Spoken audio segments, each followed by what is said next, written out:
ఏంది బాబాయ్ ఏదో ధీరగా కూసున్నావు? ఏం ఏంది చేస్తుండు? చేను ఎండిపోయినంక ఏం జేయాలె? వరి చేను ఆరగాలం పెట్టుకున్నది ఎండిపోతాండే. ఆ! వాళ్ళు ఏడవ పట్టిరి. ఆ! హ్మ్. ఆ! ఇగ మరి ఓదార్చడానికొచ్చినాం. ఓదార్చడానికొచ్చిర్రా మీ ఆ! తోటి రైతులని? ఆ! ఎందుకే? ఏమైంది? అంత బాధ ఏమొచ్చింది? ఇప్పుడు 7 ఏళ్ల నుంచి ఎన్నడూ కాలువ పుష్కలంగొచ్చేది. ఆ! ఇప్పుడు పంపులు బంద్ జేసి ఒకటే పంపు నడిపిత్తారట. ఆ! 3 పంపులకు ఒకటే పంపు నడిపిత్తారట. ఆ! అదైనా ఆధార్ పంపులు బంద్ జేసి ఇప్పుడు కొత్త పంప్ ఓపెన్ జేసి కొత్త పంపుతోటి నడిపిత్తార్రు. గట్ల నెర్రలు పారుతున్నాయి ఎందుకే నేలలు? ఈ వర్షం లేకనే, ఆ! వాన లేకనే ఆ! వా ఇప్పుడు కాలువలొత్తే ఇది ఇదివరకు హ్మ్. ఎంత మంచిగుండేది. ఆ! ఒక్క గుంట గూడా ఎండిపోలే ఈ 7 ఏళ్ల నుంచి. ఆ! ఆ! ఒక్క గుంట గూడా. హ్మ్. ఎట్టైనా కాలువొత్తందని ఆనకాలంలో పెట్టాం ఆశింగి నారు పోయంగానే. ఆ! అప్పుడొచ్చింది. ఆ! ఇగ ఖతం అప్పటినుంచి ఇగ ఇప్పుడు నెల 15 రోజుల నుంచి హ్మ్. ఎద్దెం మద్దెం వచ్చి ఇప్పుడు మొత్తమే 15 రోజుల నుంచి మొత్తమే బందయింది. మొత్తం బందయింది. ఆ! ఆ! ఎందుకు బంద్ చేసిర్రాడ కాలువలు? ఆ! మోటార్ల బిల్లు కట్టాలే, మోటార్లు రిపేర్ చేయలేకనే గవర్నమెంట్ నీళ్ళు లేక కాదు. ఆ! మోటార్లు రిపేర్ చేయలేకనే. ఆ! ఆ! వాళ్ళ మీదనే తప్పుందా?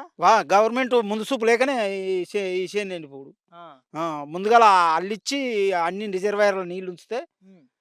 సూపర్ వారు. ఆ! హ్మ్. నీళ్ళియ్యక ఆడ మోటార్ బాగు చేయక ఇబ్బంది పడుతుర్రా రైతులు? ఇబ్బంది పడతారు. ఆ! తక్కువ ఎండిందా మా ఊళ్ళో ఒక 150 ఎకరాలు ఎండింది. అబ్బబ్బబ్బా! ఒక్క హ్మ్. ఊర్లోనే 150 ఎకరాలు. ఆ! ఈ కాలువ కింద ఆధారపడి పెట్టుకున్నోళ్ళకే. ఇగ బాయిల కింద దాని కింద సగం సగం బారిచ్చిర్రు. ఆ! హ్మ్. సగం పోయింది, సగం హ్మ్. వచ్చిందా? వచ్చింది. ఆ! మరి హ్మ్. అట్లయితే పరిస్థితి ఏంది రైతులది? రైతుల పరిస్థితేంది ఇగ నిండా ముంచుడేనా. పెట్టుబడి తప్పలే, కలుపు తీసుడు తప్పలే, నాట్లేసుడు తప్పలే అన్నీ పోయినాయి. హ్మ్. ఇప్పుడు రైతు మునిగేదేనా 30,000 ఎకరానికి 30,000 పెట్టుబడి పెట్టి హ్మ్. ఇప్పుడు మునిగినట్టేనాయే. ఆ! ఆఖరికి ఇప్పుడు ఇగ బర్ర మేపుకుంటే కూడా బనికి రాకుంటున్నది. అయ్యయ్యయ్యో! ఆ! హ్మ్. చాలా దీన పరిస్థితి ఉందా? దీన పరిస్థితి. హ్మ్. హ్మ్. మరి మీ ఎమ్మెల్యేని గలవపోయారు యశస్విని రెడ్డిని? ఎస్ఎస్‌సి రెడ్డిని కలుద్దామంటే అత్త అత్త కలిత్తేనే ఆమెనట ఇగ మరి మేము సరింగా పోలే నేనైతే. ఆ! ఆ! అంతేనా? అంతే. ఏమనుకుంటారు మరి రైతులు ఇంతగానం ఎండిపోతా ఉన్నాయి గదా! ఏ ఊకే గడికి గడికి ఈ ఊళ్ళో ఉన్న లీడర్లతోటి మాట్లాడిపిత్తాంటే వత్తయి, రేపొత్తయి. ఆమె గూడా మన రైతులే కాలువ తీసుకుంటే హ్మ్. వచ్చి ఆడ ఫోటో దిగి పోయింది. ఆ! రైతుల కాలువ తీసింది గూడా గాదు. హ్మ్. దానికి ఫోటో పోజులిచ్చింది పోయింది. ఇగ ఆమె వచ్చిన కాడికెళ్ళి ఎండిపోవుడే. ఫోటోలకు పోజులిచ్చిల్లా? అంతే. ఆ! సందాలేసుకొని కుంటెనకల్లు చెర్లకు నీళ్ళు రావాలని చెప్తే అటో ఇటో హ్మ్. కుంటెనకోళ్ళయి ఇగ మోటార్లు పెట్టి ఒక్క సుక్క లేకుండా ఊడగొట్టిర్రు చెర్లల్ల. హ్మ్. లేకపోతే ఆ చెరువు వెనకాల అన్నీ ఎండిపోవు. హ్మ్. హ్మ్. ఇప్పుడు 7 ఏండ్ల నుంచి మా చెరువు ఎండిపోలే. హ్మ్. ఇప్పుడు మొత్తమే ఎండిపోయినాయి. 3 కుంటలు. 7 ఏళ్ల తర్వాత ఇప్పుడు ఎండిపోయిందా? ఇప్పుడు ఎండిపోయింది. ఆ చెరువుల వల్ల ఎన్ని ఎకరాలు సాగు అయితుండేనే? చెరువుల వల్ల యా 50 ఎకరాలు. 50 ఎకరాలు. 50, 70 ఎకరాలు గాని, ఆ! ఆ చెర్ల నీళ్లుంటే ఇంకా పక్క పంటి బాయిలు, బోర్లకు నీళ్ళిచ్చేది. ఆ! ఆ! జర ఊట ఊరేదన్నట్టు. ఊట ఊరేది. ఆ! దానివల్ల ఇప్పుడు 150 ఎకరాలు దెబ్బతిన్నది. 7 సంవత్సరాల తర్వాత చూస్తుర్రా కరువును? కరువును. ఆ! ఆ! మరి గొప్పగా చెప్పుకుంటారుగా ఈ ప్రజాప్రభుత్వం. ఉపాధి హామీ పని చేస్తామన్నా గాని ఇన్ని రోజులు మట్టి తేలలేదు. హ్మ్. ఇప్పుడు మట్టి తేలిందంటే చెర్ల పని లేదట. అంతేనా? ఆ! ఎందుకు? ఏమో గవర్నమెంట్ సిస్టమ్ అట మరది. గవర్నమెంట్ సిస్టమ్ ఇన్ని అంటారా? 7 ఏండ్లకి తేలితే చెరువు మట్టి పోద్దామంటే, హ్మ్. ఆ చెర్ల మట్టి లేదట ఇప్పుడు. ఆ! ఇన్ని 7 ఏండ్ల నుంచి నీళ్లుండే అప్పుడు హ్మ్. తీయనిచ్చిర్రు. హ్మ్. అప్పుడు నీళ్ళు తీసేటందుకు ఆ నీళ్లుండి తీయరాలే చెరువు మట్టి. హ్మ్. ఇయ్యాల తోలుకుందామంటే అది కూడా కరువు పని బందట. అంతేనా? చెర్లల్ల తీయొద్దట. ఆ! హ్మ్. మరి గిన్ని గొప్ప గొప్ప మాటలు చెప్పుకుంటా మళ్ళా ఉన్నావు. ఈ గవర్నమెంట్ ఫండ్స్ గూడా గాదు. అది సెంట్రల్ గవర్నమెంట్ ఫండ్స్. ఆ చెర్లల్ల పూడికలు పెడితే చెరువు మట్టి కొట్టుకొని హ్మ్. రైతులు సంతం తోలుకుండ్రు. హ్మ్. దాంట్లో లేబరు ట్రాక్టర్‌లో నింపితే హ్మ్. వాళ్ళకి కూలి పడుడు. హ్మ్. ఉపాధి హామీ పని గూడా ఆ శ్రద్ధే. సరే. హ్మ్. రైతుల పరిస్థితి ఇట్లుంది. ఆ! గ్యారంటీల పరిస్థితి ఏంది వస్తున్నాయా మరి? గ్యారంటీ ఏమున్నది ఒక ఫ్రీ కరెంటు హ్మ్. 5 ఎంత నేను 250 కట్టేది ఆ! నెలకు. ఆ! Current bill. 250కి నాకు ఇప్పుడు 40,000 వచ్చేది. ఆ! రైతు బంధు ఖతం.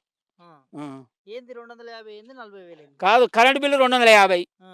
నెలకు 250. ఆ! నాకు కారుకు 20,000 వచ్చేది. ఆహా! రైతు భరోసా అంటున్నావు నువ్వు. రైతు భరోసా. ఆ! అది ఎగ్గొట్టే. కరెంట్ బిల్ ఇచ్చిర్రు. రైతు భరోసా ఎగ్గొట్టిర్రా? ఎగ్గొట్టిండు. అబ్బా! నీ లాజిక్ బానే ఆ! ఉన్నది. రైతు భరోసా ఎగ్గొట్టిండు. రుణమాఫీ కూడా ఎగదింగిండు. రుణమాఫీ కూడా రాలేదా? రుణమాఫీ మా ఊళ్ళో 250 మందికి వచ్చినాయి. ఆ, ఇంకా 240 మందికి రాలే. 150 మందికి వచ్చినాయి. ఒక్క సిరసగంలో ఒక 10 మందికి ఎక్కువ వచ్చినాయి. ఆ. మాకు మిగతా వాళ్ళు రాలే. రాలే. ఏమంటారు మరి అధికారులు బ్యాంక్ ఏమంటే ఇక వస్తాయి అన్నారు. ఇక చేతెత్తేసినట్టే. ఇక ఏమున్నాయి, ఇక ఇంకేమన్నా ఎన్నడొస్తాయి. మరి అసెంబ్లీలో గొప్పగా చెప్తున్నారు రుణమాఫీ నేను అందరు చేసిండు అంటాను కానీ మా ఊళ్ళో 240 మంది ఉన్నారు. ఆ, మొన్న రుణమాఫీ. గ్రామ సభల ఏవని నిలదీస్తే ఇక 250 మంది ఉన్నారు. 260 మందికి అయినాయి. ఉమ్, ఇగో ఇంతమంది ఉన్నారని లిస్ట్ చూపించిండు. ఉమ్, వాళ్ళందరికి కూడా అవుతాయి. మళ్ళీ గ్రామ సభ వరకు అన్నాడు కానీ ఉమ్. ఎంతవరకు అవుతాయో ఏం కథ. అంతేనా? ఉమ్. ఆ. ఎట్లా అనిపిస్తుంది రేపు ఫస్ట్ టైం అయిందిగా ముఖ్యమంత్రి రేవంత్ రెడ్డి? ఫస్ట్ సారి అయిండు. ఆ, అన్నీ ఇప్పుడు ఎవ్వలైనా ఒక 10 ఏక మన ఇంటి సంవత్సరంలో కూడా 10 ఏక ఉండదు. ఉమ్, నేను పాత బకాయే కడతానా ఉమ్, అని ఒక నిందేసుడే కానీ ఉమ్, ఈ కరెక్ట్ చేసుడు లేదు. ఉమ్. ఆ. పాత మోటార్లైనా మరి అల్లిచ్చి నీళ్లు కొడితే ఇప్పుడు మేము రైతులందరం బతుకుతాం కదా.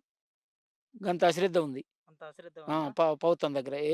గింత ముందు చూపు లేదు. ఉమ్, ఆనకాలంలో వదిలిపెట్టారు అడ్డగోలుగా.